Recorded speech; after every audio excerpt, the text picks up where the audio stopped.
Salut, c'est Benjamin. Dans ce bilan de la semaine numéro 23, je me suis dit que ce serait intéressant, comme on est à l'avant-veille de mes bilans de semestre et donc le bilan de l'année, de la deuxième année à l'école d'art, que ce serait intéressant de vous parler un petit peu des projets que j'ai fait ce semestre pour vous expliquer un petit peu comment ça s'est passé et ce que je vais présenter aussi mardi prochain.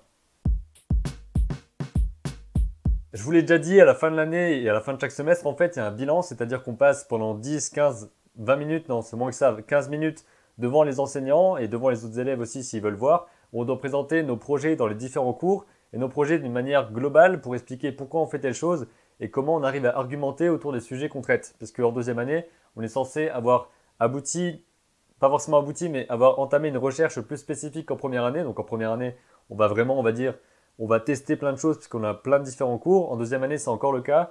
Et on va devoir affiner une recherche pour montrer qu'on a un thème particulier et qu'il y a des enjeux caractéristiques qui commencent à se mettre en place en fait. On arrive de mieux en mieux à savoir ce qu'on veut faire, pourquoi on veut le faire et de quelle manière on a envie de mettre ça en place.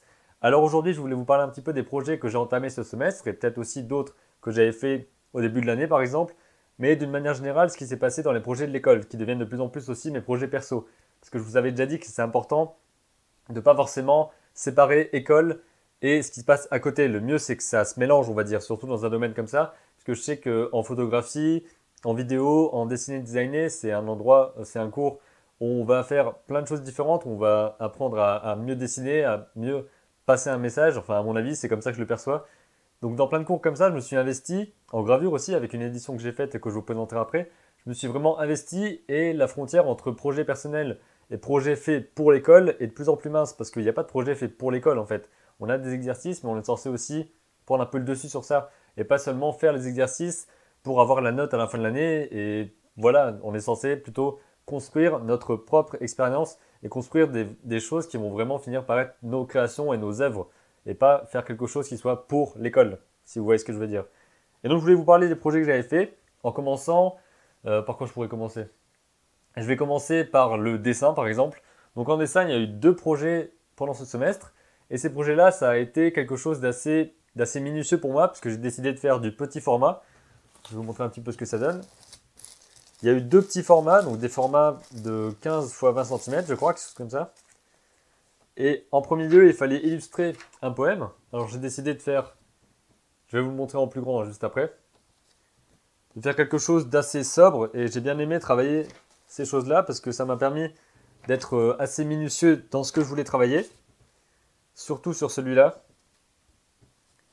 avec tous ces fragments. Donc vous voyez encore une fois que là c'est des cailloux, enfin c'est des caillasses quoi, de la bonne caillasse. Et il y a encore une fois un lien avec l'espace, parce que là ça se voit pas, on pourrait se dire que c'est juste des rochers, des cailloux sur Terre. Mais dans mon esprit, il y a un rapport avec l'espace parce que je vais l'appeler fragment et je voulais que ce soit comme des fragments de météorites qui sont tombés, des astéroïdes qui sont arrivés sur Terre, ce genre de choses. Donc je suis vraiment attaché à ces thèmes-là, à tout ce qui est lié au ciel, à l'espace, aux frontières, à la place de l'homme, plein de choses comme ça. Vous allez le voir aussi dans les autres projets. Donc ça c'était en dessin, je vous montre très brièvement, hein. Si vous avez des questions particulières, n'hésitez pas à m'en faire part et je vous répondrai. Ouais, je vous répondrai, je pense. Ensuite, en gravure, je vous disais que j'avais fait une édition et certains ont vu, si vous me suivez sur Snapchat, vous avez vu un petit peu l'évolution de mon travail de gravure. Donc pour ceux qui ne savent pas, la gravure, en tout cas la gravure que j'ai faite, je l'ai faite sur plaque de zinc. Donc là, les plaques sont rangées, donc je ne vais pas les sortir, mais ce sont des plaques en métal sur lesquelles on va graver le dessin. Et ensuite, on va l'imprimer avec une grosse presse. On va devoir tourner comme ça pour pouvoir imprimer notre plaque sur le papier. Donc faire une impression quoi, que l'encre arrive sur le papier et arrive à des dessins, à des images, au final, qui vont être abouties un petit peu comme ça. Donc ça n'a vraiment pas été évident de faire ce travail-là, parce que c'est un travail très minutieux, je suis habitué à faire un travail en informatique, donc un travail qui est, on va dire, plus souple, en tout cas pour moi, parce que j'ai l'impression que je peux mieux contrôler les choses, alors que là, c'est vraiment un travail de temps, c'est un travail de patience, et il faut forcément passer de nombreuses heures sur le dessin, sur l'impression, sur les différents tests, pour savoir combien de temps on va mettre dans la cible telle ou telle partie, pour avoir telle ou telle nuance de gris. Donc c'est vraiment un travail minutieux, qui est compliqué, mais qui est aussi super intéressant à faire, ce qui m'a permis d'aboutir à cette petite édition. Donc là, tout est fait main, parce que j'ai fait une petite reliure à la japonaise, je crois que c'est ça le nom, et tout a été fait main, donc je ne savais pas relier, donc quelqu'un dans la classe m'a aidé, quelqu'un qui est très minutieuse et qui sait absolument comment faire ce genre de choses, parce que c'est vraiment ce qui caractérise aussi son travail, la minutie. Elle s'en connaîtra peut-être si elle voit la vidéo un jour. Et donc j'ai décidé de l'appeler Exode, parce que dans cette création-là, j'ai voulu faire en sorte qu'il n'y ait que des paysages soit tout naturel, soit avec des éléments artificiels créés par l'humain, donc créés par nous, et en même temps qu'il n'y ait aucune présence humaine, pas de vie humaine dedans. Et je l'ai appelé Exode parce que dans mon esprit, justement, je voulais avoir aussi un petit peu votre avis là-dessus. Si je vous dis Exode et que je vous montre ces images-là, qu'est-ce que vous imaginez? Donc déjà, Exode, ça veut dire que l'humanité a disparu. Et pourquoi elle a disparu? Donc je vous laisse mettre dans le commentaire tout de suite ce que vous pensez, ou alors gardez votre idée et vous la direz juste après dans les commentaires. Parce que dans mon esprit à moi, Exode, avec ce paysage terrestre qui n'a plus d'humains à l'intérieur, quoi, un paysage terrestre sans humains, ça signifie évidemment que les humains sont partis dans l'espace, parce que c'est vraiment ça qui m'intéresse. Et je pense réellement qu'on va faire ça un jour. Peut-être pas toute l'humanité, parce que il y en aura beaucoup qui seront morts d'autre chose d'ici là, j'imagine, avec tout ce qui va arriver certainement. Mais en tout cas, il y aurait une petite partie de l'humanité peut-être qui pourrait migrer vers d'autres planètes si un jour on découvre d'autres systèmes et ce genre de choses, ou alors juste migrer dans une grande station spatiale. Et je me suis demandé à quoi ressemblerait l'humanité, à quoi ressemblerait le paysage terrestre s'il n'y avait plus personne. Donc il y a toutes les références post-apocalyptiques comme The Road par exemple, avec des famines extrêmes et des gens qui sont les seuls survivants et qui vont devoir se battre entre eux, des choses assez horribles comme ça, ou alors des jeux vidéo par exemple. Je sais que dans The Last of Us, j'y ai pas joué, mais je sais qu'il y a de grands paysages, de grandes villes aussi qui sont complètement dévastées. La nature a repris sa force sur la ville avec plein de choses qui poussent, etc. Donc ce genre on va dire, de l'esthétique de la destruction, ça peut assez m'intéresser. Pas seulement dans le terme de destruction, mais dans le sens aussi de savoir où est-ce que l'homme va arriver à ce moment-là. Et qu'est-ce qui va lui arriver, comment ça va lui arriver, et qu'est-ce qu'il pourra y faire finalement. Donc c'est vraiment tous ces thèmes-là qui commencent à m'intéresser de plus en plus. Et j'ai décidé de l'exploiter déjà dans ce travail d'image imprimée, et aussi dans d'autres éléments, comme par exemple en photographie, où c'est pas vraiment, il n'y a pas vraiment de destruction, etc. Mais il y a toujours cette place, cette large place laissée au ciel, comme dans ces images-là, où j'ai placé l'horizon très bas, et où le ciel prend peut-être 3/4, même 4/5 de l'image, où il y a vraiment une grande importance au ciel, et où parfois il y a des petites présences humaines, donc des tout petits personnages qu'on voit en bas de l'image. Et j'ai encore du mal à définir exactement pourquoi j'ai cet enjeu-là, pourquoi ça me fascine tant, mais j'ai l'impression que c'est surtout pour nous remettre à notre place quelque part. Faire en sorte qu'on comprenne qu'on est tout petit et qu'on ne fait pas grand-chose finalement, ou en tout cas, on fait beaucoup de choses, mais il faut qu'on se rende compte quand même qu'on n'est pas le centre d'un grand tout qui est conçu autour de nous. Il faut savoir, enfin, à mon avis, que tout ce qui se trouve autour de nous est tellement immense qu'on aura du mal à le comprendre, et c'est le plus important, ça va être d'essayer de vivre au mieux, déjà de vivre notre vie tranquillement, mais aussi de faire en sorte de comprendre mieux ce qui se passe autour de nous et d'arrêter de penser à plein de choses futiles. En tout cas, c'est mon avis, plein de choses qui ne servent à rien finalement et qui ne veulent rien dire et qui n'ont pas de sens, ni pour nous, ni pour personne. Enfin, c'est juste du vent, quoi. Et donc, j'ai voulu travailler sur ce genre de choses, pas au niveau de toute la symbolique, enfin un petit peu, mais surtout au niveau du visuel et du fait de laisser une place à ce qui nous entoure plutôt qu'à l'être humain qui est présent quand même, mais qui est une sorte de petit individu qui n'est pas inintéressant, il a quand même son importance, mais c'est pas le tout. Donc voilà un petit peu ce que je voulais exprimer. Et ensuite, par hasard, on va dire que ça c'était pas vraiment prévu au départ, mais j'ai fait un zoom sur une de ces images parce qu'il y avait un personnage à côté d'un arbre, et j'ai fait un zoom dessus, et comme c'était tout pixelisé, qu'il y avait des énormes pixels à certains grains, quelque chose d'assez brut, je me suis dit que ça ressemblait pas mal à une peinture numérique, mais surtout qu'il y avait quelque chose d'assez dérangeant parce que le visage était soit déformé, soit on avait l'impression que le personnage n'avait plus du tout de visage, en plus c'est une personne qui était vraiment là, je l'ai pris en photo, je ne sais pas à quoi elle ressemble parce que je l'ai vue de loin, mais il y a quelque chose d'assez dérangeant et j'ai recherché cette présence-là, cette étrangeté-là dans les autres images que j'ai faites. Donc là, vous voyez d'autres extraits d'images avec des personnages qui soit me regardent, enfin, ils me regardent pas vraiment en fait, mais c'est assez bizarre en fait de zoomer sur une image, sur un grand paysage et de voir qu'il y a des personnes comme ça debout, des personnes avec des poses parfois assez étranges et ce côté aussi, ce côté suspendu du temps qui s'arrête et avoir vraiment juste une pause, quelque chose qui est une action qui est en train de se faire et en plus avec la déformation liée au grain et à la pixelisation de mon image, il y a quelque chose d'assez perturbant qui s'en dégage, j'ai l'impression. Et en faisant ces images-là, je me suis dit que ça pourrait aussi faire une édition qui peut être intéressante avec cette étrangeté-là et surtout peut-être un travail de composition aussi avec les personnages qui sortiraient du cadre par exemple, ou alors les personnages qui nous tourneraient le dos quasiment en permanence, à part à quelques moments où ils vont nous regarder et où ce sera un petit peu, ça aura encore plus d'impact parce que le contraste sera grand. Donc il y a plein de questions comme ça que je me suis posées par rapport à la photographie et c'était super intéressant à faire. Donc, je vais présenter ça. Je vais présenter un petit peu comme je vous l'ai dit maintenant, je pense, au bilan, donc c'est-à-dire devant les enseignants et les élèves, parce que c'est vraiment ce que je pense avoir fait. Et c'est assez intéressant aussi de se dire que souvent, quand on crée quelque chose, on n'a pas forcément le message directement. On peut vouloir dire quelque chose, créer ensuite un élément, une photo, une vidéo ou peu importe, et se rendre compte que finalement, on ne représente pas ce qu'on voulait vraiment représenter. Et qu'il y a d'autres enjeux qui en sortent, et que finalement, c'est plus intéressant, et qu'on a envie de s'y attarder davantage. Donc, il ne faut pas avoir peur, il ne faut pas attendre d'avoir le message le plus clair, le plus pertinent possible, avec une super argumentation écrite théorique qui fait 10 pages, et ensuite sortir et prendre des photos. Vaut mieux, à mon avis, sortir, explorer, faire plein de choses. Et c'est comme ça que j'ai procédé pour la photo et pour la vidéo, par exemple. Puisqu'en vidéo, je suis sorti, j'ai exploré une usine abandonnée qui est près de chez moi. Je ne sais même plus si c'est une usine d'ailleurs. En tout cas, de gros bâtiments inexplorés, de gros bâtiments inhabités et complètement abandonnés qui sont chez moi. Donc tout est détruit. Il y a plein de débris partout. Et j'ai décidé de faire des vidéos à l'intérieur, un petit peu à l'extérieur aussi. Et là, il s'est mis à pleuvoir. Donc du coup, l'inattendu est arrivé, on va dire. Et j'ai dû faire en sorte, en rentrant chez moi, parce que j'avais moins d'images que ce que je pensais, et je n'avais pas été autant dans le bâtiment que ce que je pensais, il fallait que je fasse en sorte de quand même créer une histoire, de quand même créer une narration à travers ce stock d'images que je venais de faire. Et ça a donné cette petite vidéo de 2 minutes dont je vous montre ici un extrait, mais que je vous montrerai un jour, je pense, sur la chaîne. Je posterai la vidéo avec une vidéo spéciale pour expliquer comment j'ai fait, ce que ça m'a apporté, etc. Et si vous avez des questions là-dessus, n'hésitez pas à en poser. Donc il y a toujours cet aspect exploration, et ensuite essayer d'exploiter au mieux ce qu'on a trouvé, et pas forcément partir avec une idée précise de ce qu'on va faire, même si ça m'intéresse aussi, parce que dans d'autres cours, encore une fois, j'ai par exemple travaillé sur les GIFs, et le tutoriel que vous avez vu, le fameux tutoriel de 30 minutes qui est sur ma chaîne sur comment faire un GIF sur Photoshop, j'ai réalisé dans le cadre d'un cours, en tout cas parce que dans ce cours-là, on nous avait juste dit faites des GIFs. À ce moment-là, je me suis un peu éclaté, j'ai cherché des idées qui pouvaient être intéressantes, et ça a donné le GIF que vous avez peut-être déjà vu. Et ensuite, j'ai réexploité cette idée d'animation et de narration avec une boucle dans un autre cours où il fallait traiter d'un texte, un texte de Michel Foucault. Donc, intéressez-vous à ce philosophe. Enfin, je sais pas trop exactement comment définir ce qu'il fait parce qu'il traite pas mal de sujets différents. Je vous invite vraiment à vous renseigner sur ce qu'il fait. Il y a beaucoup de textes qui sont disponibles en ligne.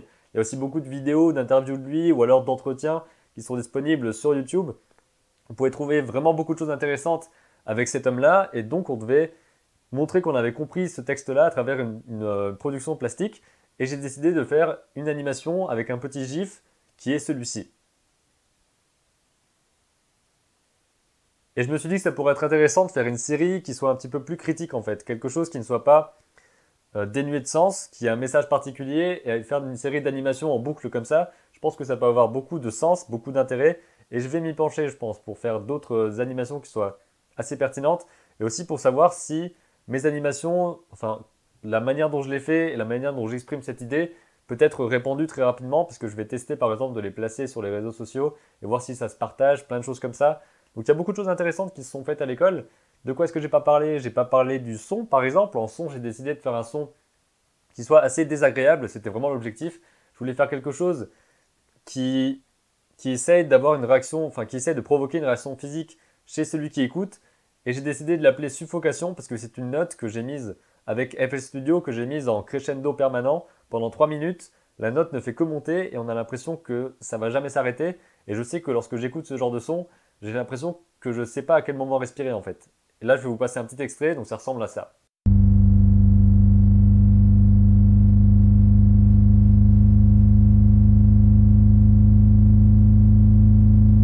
Ça m'a beaucoup intéressé de travailler sur ce son parce que j'ai travaillé sur la matière sonore, j'ai essayé d'avoir un effet qui soit particulier, un effet que j'ai imaginé. Et je voulais vous dire aussi que la référence pour ce travail-là, ça a été The Dark Knight parce que le thème du Joker a été fait comme ça, c'est une note. En tout cas, Hans Zimmer a essayé d'avoir une note qui définisse un personnage, qui définisse sa caractère. Et il a réussi à avoir juste cette note qui monte, qui monte, qui monte sans cesse, qu'il a ensuite fait sur ordinateur, enfin qu'il a ensuite travaillé sur ordinateur pour qu'elle puisse monter pendant un temps indéfini. Et c'est ça qui rend vraiment cette tension, cette chose vraiment, on va dire, viscérale. Et j'ai essayé de retrouver un petit peu cet aspect-là. Donc évidemment, c'est pas de la même manière parce que j'ai pas utilisé les mêmes sons, mais c'est l'idée de base qui m'a poussé à faire ce travail-là. Donc n'hésitez pas à me poser des questions aussi si vous avez des choses à me dire sur le son, si vous vous y connaissez particulièrement, si vous avez des questions particulières. Je connais pas grand-chose en son, je fais mes petits tests de mon côté, j'essaie de comprendre de plus en plus. C'est pas forcément évident parce que c'est pas un domaine dans lequel je suis très expérimenté, mais justement, il faut faire ses marques, il faut essayer d'apprendre au maximum, et c'est à ça aussi que sert l'école. J'en parlerai dans la vidéo à la fin de l'année sur les points positifs, les points négatifs à être dans une école d'art, en tout cas à mon avis.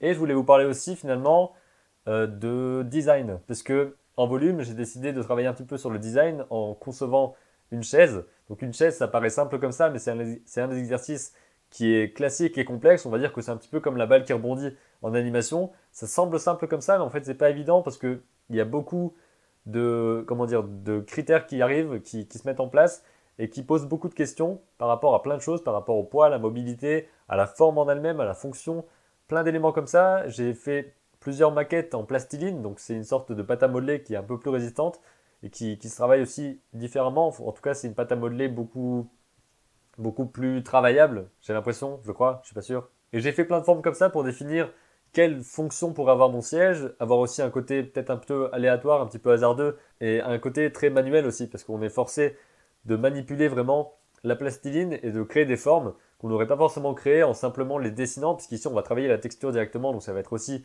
très enrichissant et c'est aussi très marrant à faire. Enfin, moi je trouve ça marrant. Et j'ai fait aussi une petite structure en fer, donc une petite structure courbée en ayant percé ce qu'il fallait, en ayant monté, en essayant que ce soit pliable, même si ça j'ai pas bien réussi parce que j'ai pas fait les mesures comme il fallait. Enfin bref, c'est tout un délire, mais en tout cas ça donne cette petite structure là qui tient à peu près debout. Il y a encore d'autres matières que j'ai pas évoquées, comme par exemple on a dû développer un site internet, en tout cas concevoir tout le concept du site et commencer à le coder un petit peu en HTML avec du code assez basique puisqu'on apprend seulement, on n'est pas censé devenir codeur, mais ça m'intéresse aussi donc j'essaierai d'investir du temps pour apprendre le codage parce que ça peut vraiment me servir et ça peut vraiment donner une valeur ajoutée à ce que je travaille. Il y a ça, il y a d'autres choses comme par exemple en installation, on a dû faire une installation. J'ai fait une installation avec un groupe, donc un groupe d'élèves dans la classe, on était 5. Ouais, on était 5. Et on a réalisé un montage vidéo pour expliquer comment on a créé cette installation. Donc c'était vraiment un labyrinthe, enfin un parcours dans lequel le spectateur devait avancer. Il y avait des lumières, il y avait beaucoup de sons, etc. Mais je ne peux pas vous montrer la vidéo parce que je ne suis pas tout seul dans la vidéo. On voit les 4 autres personnes qui sont dans le groupe. Donc je préfère pas la montrer parce que je leur ai pas demandé. Donc vous la verrez pas, c'est pas grave. Vous avez qu'à être à l'école aussi, hein. En tout cas, voilà, il s'est passé plein de choses ce semestre et ça a été super intéressant. Il y avait des moments chiants, des moments très cool, des moments où c'était entre les deux. Mais dans tous les cas, c'est une super expérience. Et je vous invite à me poser toutes les questions que vous avez par rapport à l'école dans laquelle je suis, ou en tout cas par rapport aux écoles d'art en général, si vous voulez savoir un petit peu comment ça se passe. Vous aurez bien sûr mon ressenti, vous n'aurez pas quelque chose d'objectif, parce que je ne peux pas être objectif quand je parle de ça. C'est parce que c'est quelque chose qui me passionne et que je ne pourrais pas en parler de manière totalement objective en disant ce sera forcément très orienté sur ce que j'ai ressenti. Donc voilà, si vous avez des questions par rapport à ça, des questions par rapport aux différents projets que j'ai évoqués ici, par rapport à la gravure en général, par rapport au dessin, à la photo, à la vidéo, au son, des questions techniques, des questions sur les concepts, peu importe, posez toutes vos questions, n'hésitez pas. Si vous avez n'importe quelle hésitation, si vous... Quoi? Je suis content d'avoir fait cette vidéo parce que ça m'a permis aussi de parler de mes projets à quelqu'un d'autre. Enfin, là c'est une caméra, mais en tout cas c'est vous derrière. Enfin derrière, vous êtes chez vous, oubliez. Et ça m'a permis de comprendre un petit peu mieux ce que je voulais dire et d'analyser mieux ce que je voulais montrer. Donc c'est plutôt cool et je vous dis merci parce que vous ne l'avez pas encore vu, mais là vous venez de la voir et ça vous permettra aussi d'en parler dans les commentaires et de me dire peut-être si vous avez des choses à redire ou si vous me conseillez de parler de telle ou telle chose. On ne sait pas, peut-être que l'un d'entre vous aura un conseil intéressant que j'exploiterai mardi, le jour où je passerai. Donc voilà, c'est tout ce que je voulais vous dire cette semaine. La vidéo était encore une fois très longue. Je crois que c'est le bilan de la semaine le plus long que j'ai jamais fait. Mais c'est parce qu'il est assez complet que je voulais vous montrer un petit peu, même si ce n'est pas en détail, tout ce que je fais à l'école. Et vous montrer aussi tout ce qui est complémentaire en fait à ce que je vous présente sur la chaîne, parce qu'il n'y a pas vraiment d'illustration, etc. dans les travaux que je vous ai montrés ici. Mais il y en aura de plus en plus, puisque l'année prochaine, je compte exploiter ces domaines-là et exploiter aussi tout ce que j'ai appris ce semestre-là et cette année-là en général. Donc voilà, j'espère que ça vous a plu. N'hésitez pas à mettre un j'aime juste en dessous, à la partager, à commenter si vous avez une question ou juste une remarque, ou juste un gros merde pour le bilan, enfin peu importe. Vous pouvez dire tout ce que vous voulez, je vous répondrai comme d'habitude. Je vous dis à très bientôt pour de nouvelles vidéos. Et d'ici là, n'oubliez pas, créez vos images et racontez vos histoires. Salut, c'est Benjamin. Aujourd'hui, on est sur Blender et je vais vous montrer comment faire un montage vidéo avec ce logiciel. Donc Blender, au départ, c'est un logiciel de 3D. On peut faire beaucoup de choses avec, de la 3D, donc de l'animation, etc. Du compositing, du montage vidéo, justement, c'est ce dont on parle aujourd'hui. Et je vous conseille d'aller le télécharger sur blender.org, donc le site officiel. Et vous pouvez voir aussi tout ce qu'il est possible de faire avec Blender.